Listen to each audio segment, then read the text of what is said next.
Le Cameroun a éliminé hier l'Algérie chez elle au stade Mustapha Tchaker de Blida. Et j'ai envie de dire que les Algériens ne peuvent s'en prendre qu'à eux-mêmes, très clairement. Cette victoire du Cameroun et cette élimination a mis en évidence quatre grosses failles qui s'appliquent à l'Algérie, mais qui, je pense, doivent être des leçons de vie pour chacun d'entre nous. Parce que ce qui est arrivé à l'Algérie hier va peut-être t'arriver à toi dans ta vie si tu ne fais pas gaffe aux quatre principes dont je vais te parler aujourd'hui dans cette vidéo. En introduction, j'aimerais dire que dans le domaine du football, je pense qu'on est d'accord pour dire qu'on apprend de tout. Et le sport, notamment, est un domaine dans lequel on peut beaucoup apprendre, surtout en tant qu'entrepreneur.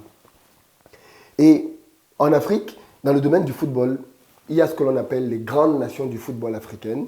Moi, c'est mon classement que j'ai créé. Déjà, je veux préciser que aucune nation africaine est une grande nation de football à l'échelle internationale. Pour une raison toute simple, nous n'avons pas encore gagné une Coupe du Monde. Et tant que nous ne gagnons pas de Coupe du Monde, je considère que on n'a pas de grandes nations à l'échelle internationale. Le Brésil, la France, l'Angleterre sont de grandes nations de football à l'échelle internationale parce qu'elles ont gagné des titres majeurs et continuent aujourd'hui à se battre pour être parmi les premières places.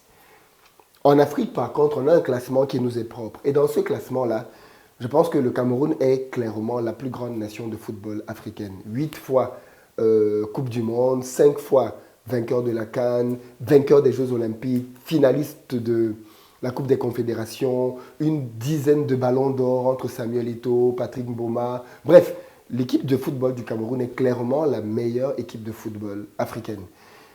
Par contre, l'équipe de football n'est pas la seule grande équipe de football africaine. L'Algérie, pour moi, n'est pas une grande équipe de football africaine. Je vais commencer par ça.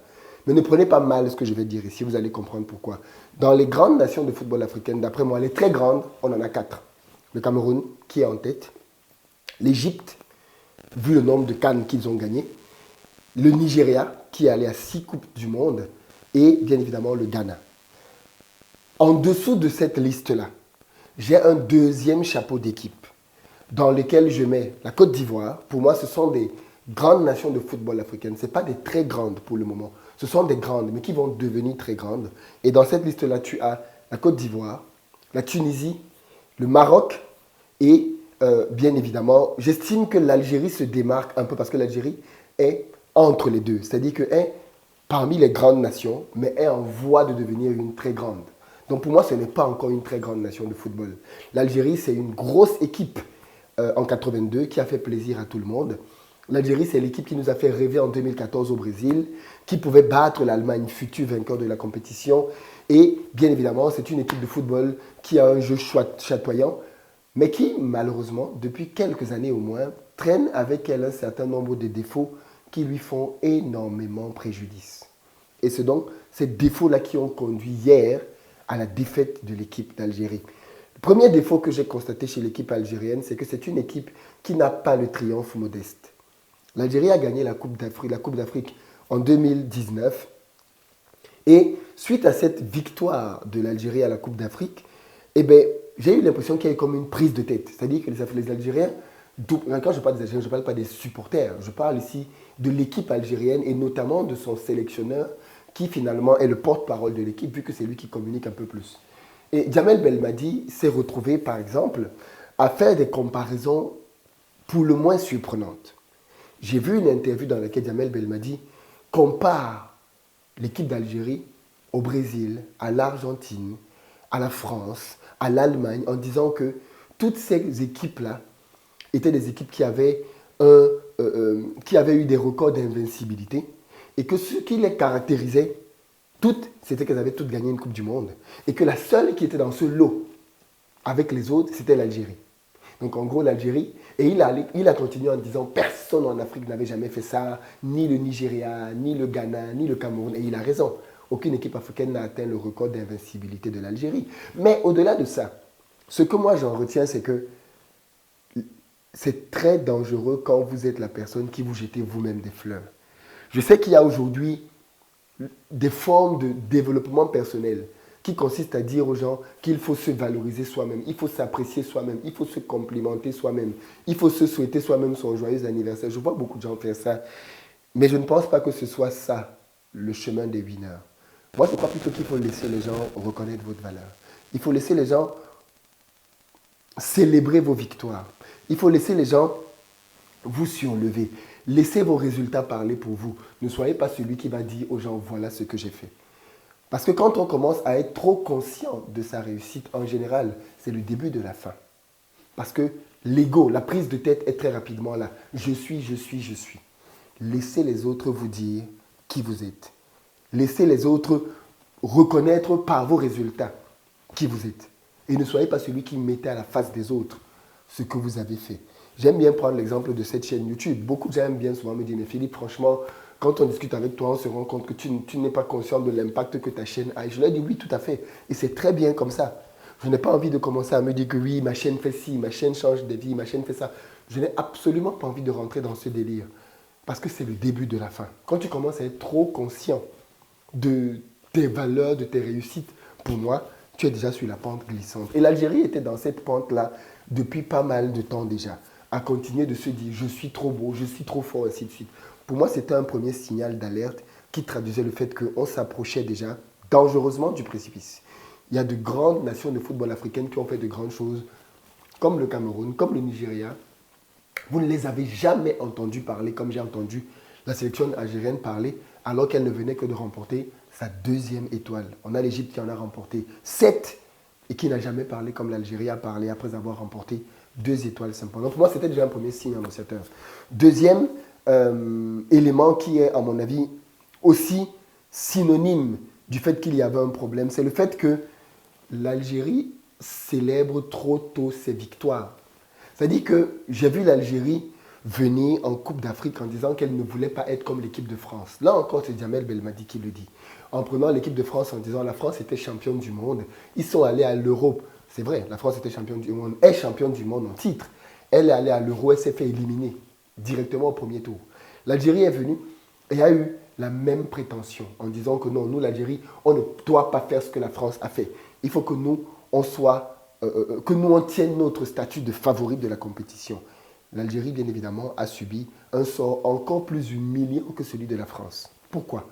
Parce que l'Algérie est sortie de la Coupe d'Afrique des Nations à 24 pays dans lesquels on pouvait repêcher les 4 meilleurs troisièmes. L'Algérie n'a même pas pu être l'un des 4 meilleurs troisièmes dans une poule dans laquelle on avait des pays comme la Sierra Leone. Comment expliquer une telle débâcle? Eh bien, ça peut aussi s'expliquer par le fait qu'on s'est vu trop tôt, trop beau. L'équipe algérienne, et notamment son sélectionneur, a passé son temps à se projeter sur le Qatar, a dit comment est-ce que ça allait se passer au Qatar. C'est-à-dire que pour lui, les qualifications étaient déjà acquises, les barrages étaient déjà acquis, l'Algérie était déjà au Qatar. Et pourtant, on a tous vu comment l'Algérie a souffert pour éliminer le Burkina Faso. Rappelez-vous, l'Algérie a beaucoup souffert à Blida pour éliminer le Burkina Faso. Ça devrait pouvoir rappeler les Algériens à de l'humilité. Rien n'est acquis dans un match de foot. Eh bien non, on a continué avec le même état d'esprit qui a fait que les joueurs ont continué de croire que tout était acquis et le Qatar leur était déjà donné. Et bien évidemment, ceci leur a été totalement préjudiciable. On ne vend pas la peau de l'ours avant de l'avoir tué. Retenez bien ça dans la vie.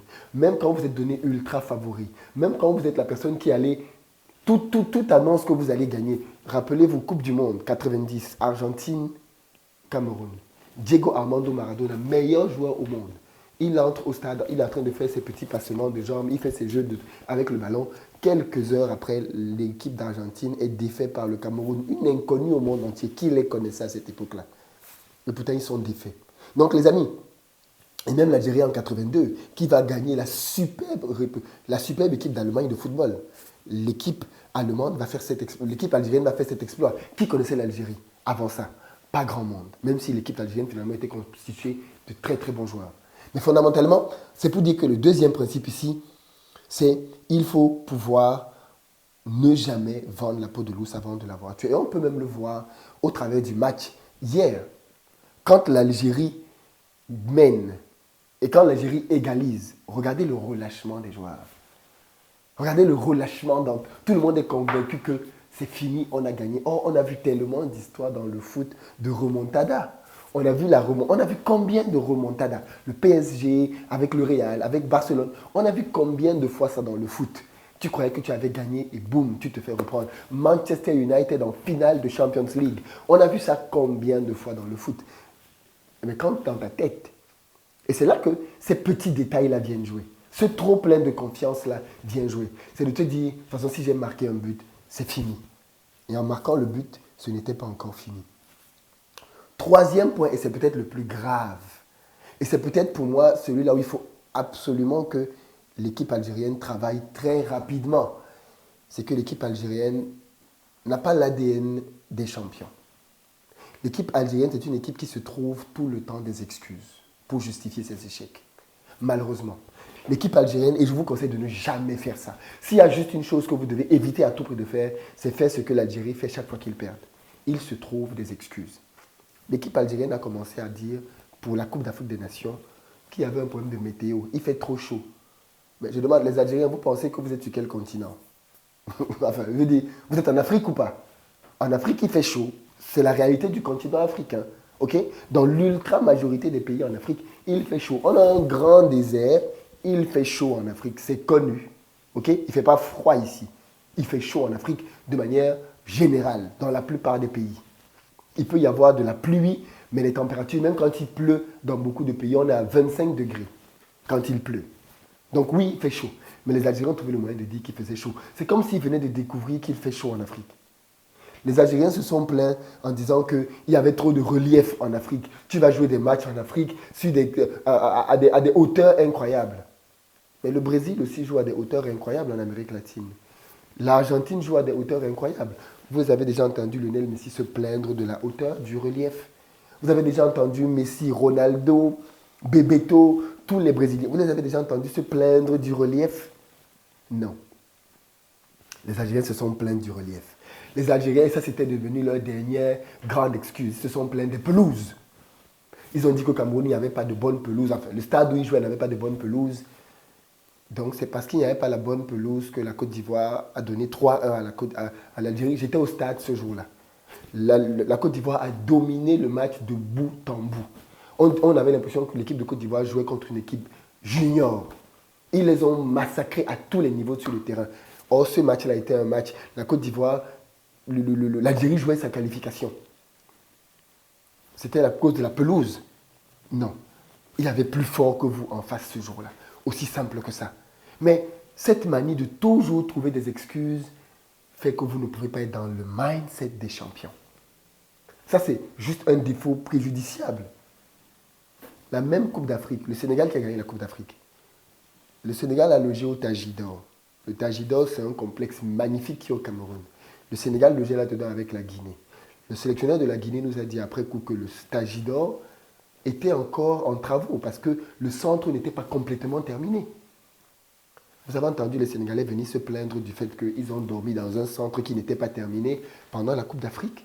Vous avez entendu le Sénégal se plaindre de ça. Ils ont joué jusqu'au bout et ils ont gagné. Le Sénégal s'est plaint une fois dans cette Coupe d'Afrique, c'était de la température.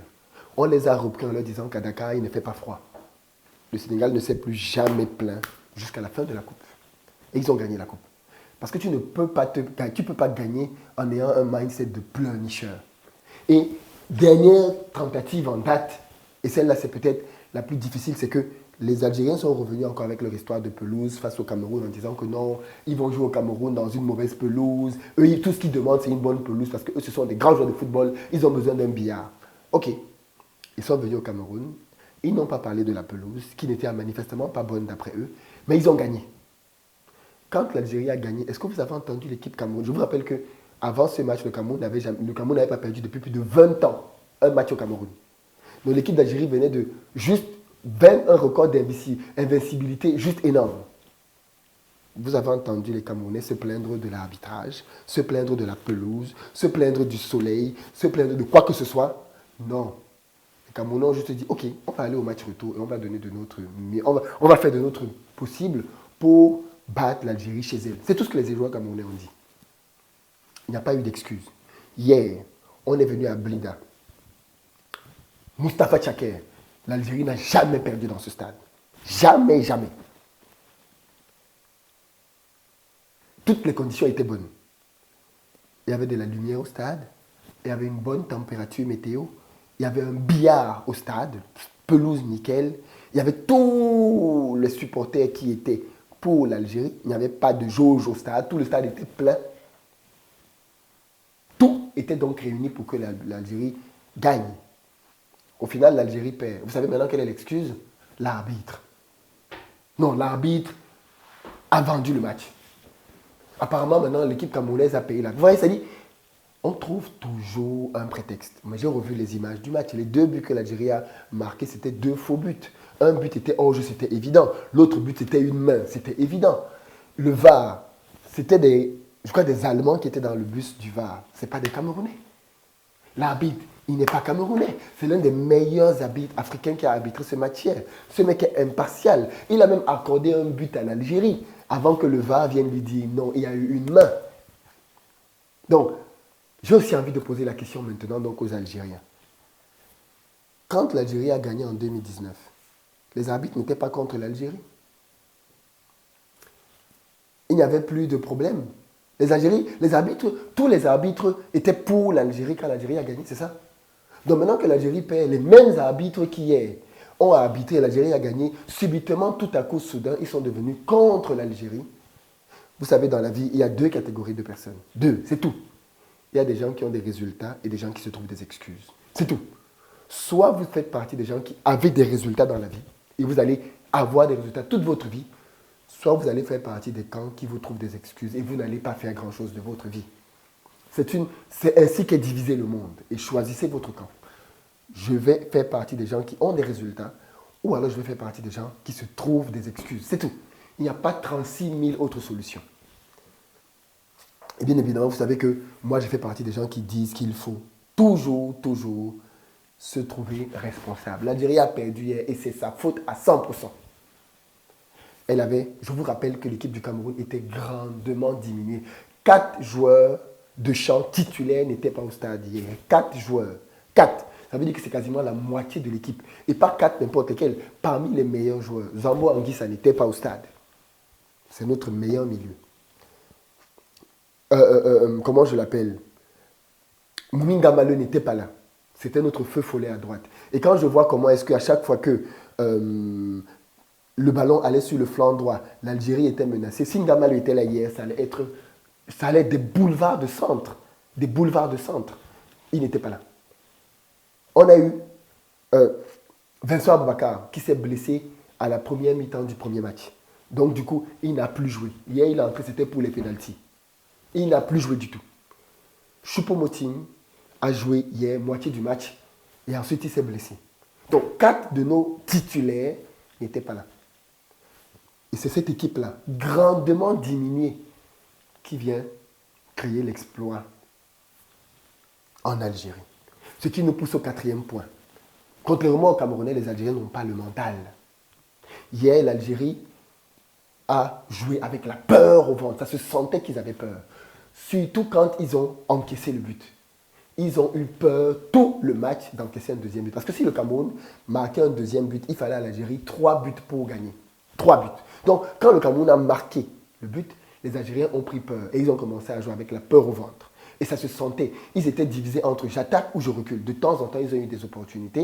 Et il faut le dire, la domination a été algérienne. Mais dominer ne veut pas dire gagner. Et le mental a fait défaut.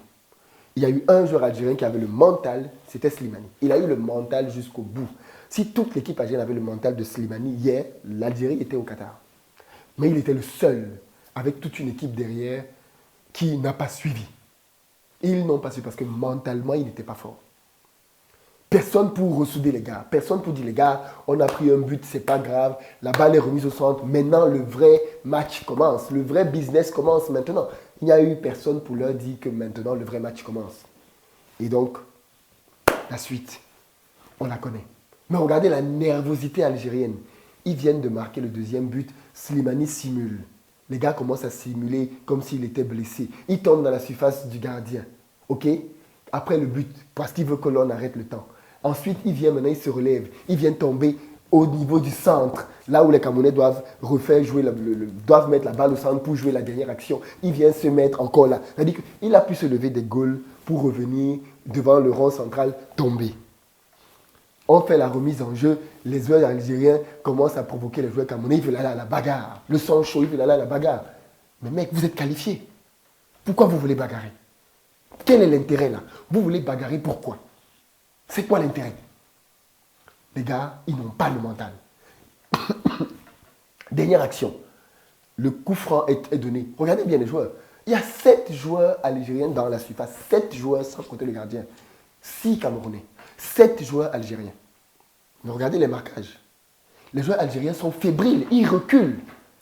Du coup, le centre est fait et le premier joueur est seul. Aucun Algérien autour de lui. Gad donc peut faire sa déviation. Et quand il fait sa déviation, comme par hasard, Toko Ekambi est seul.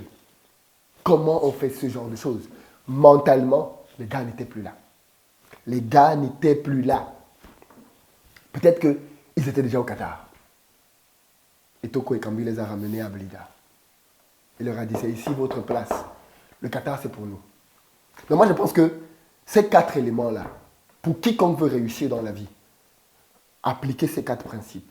N'ayez pas le triomphe facile. N'ayez pas le triomphe facile. Ne soyez pas les premiers à vous gargariser. C'est pas bon. Deuxièmement, ne soyez pas prompt à trop vite célébrer les victoires. Ne tuez pas, ne vendez pas la peau de l'ours avant de l'avoir tué. Même si vous êtes le favori. Troisième chose, et c'est peut-être la plus importante, ne vous trouvez jamais d'excuses dans la vie. Jamais d'excuses. Et puis quatrième élément, ayez le mental. Un mental qui dit, je vais y arriver quoi qu'il advienne. En d'autres termes, le Hemel. Dites-moi ce que vous en pensez. Lequel de ces 4 points vous semble être pertinent? On en parle dans les commentaires, partagez. Et puis bien évidemment, les amis algériens, parce que je sais qu'il va y en avoir. Dès qu'on parle d'Algérie, forcément des Algériens vont venir dans les commentaires. Politesse, s'il vous plaît. On discute ici, on a le droit de ne pas être d'accord, mais on argumente. On argumente. J'ai entendu des gens dire que l'arbitre a été payé. Ah bon? Vous êtes sérieux les gars? Quand vous avez gagné en 2019, quelle est l'équipe de football qui peut dire qu'elle n'a jamais eu des faits de jeu en sa faveur et en sa défaveur? Le Cameroun a eu la Coupe du Monde 90, Angleterre, Cameroun. Le Cameroun a eu combien de faits de jeu en sa défaveur pendant ce match-là? Vous avez entendu les Camerounais vous dire tous les jours qu'ils ont eu un arbitre. On n'en parle pas. Vous avez eu à la Coupe du Monde 98, en France, un arbitre qui refuse des buts camerounais qui étaient des buts valables. Le Cameroun passait au second tour, c'était contre, je crois, le Danemark, je ne sais plus trop qui. Vous avez entendu les Camerounais en faire un scandale, ou même continuer à dire, non, la vie continue. On a perdu Marc-Vivien Fouet en finale de la Coupe des Confédérations. Les gars ont joué derrière, on a perdu en finale. Vous avez entendu les Camerounais venir dire, oh, X, Y, Z. Non. On ne se trouve pas d'excuses quand on a perdu. On estime que c'est sa responsabilité. On apprend de pourquoi on a échoué, on se relève et on avance. Et ce mindset-là, parce que sur le papier, l'Algérie a une équipe de fous. Clairement, ils ont une équipe de fous. Mais il leur faut le mindset. S'ils ont le bon mindset et qu'ils se corrigent là où il faut, l'Algérie a de quoi devenir un géant du football africain. Clairement. Pour moi, aujourd'hui, ils sont intermédiaires. Mais ils ont de quoi devenir un géant du football. Merci beaucoup à vous. Et dans une prochaine vidéo, on va plutôt parler des lions indomptables. Qu'est-ce qu'on peut retenir de ces valeureux lions indomptables? Hasta la vista, soir.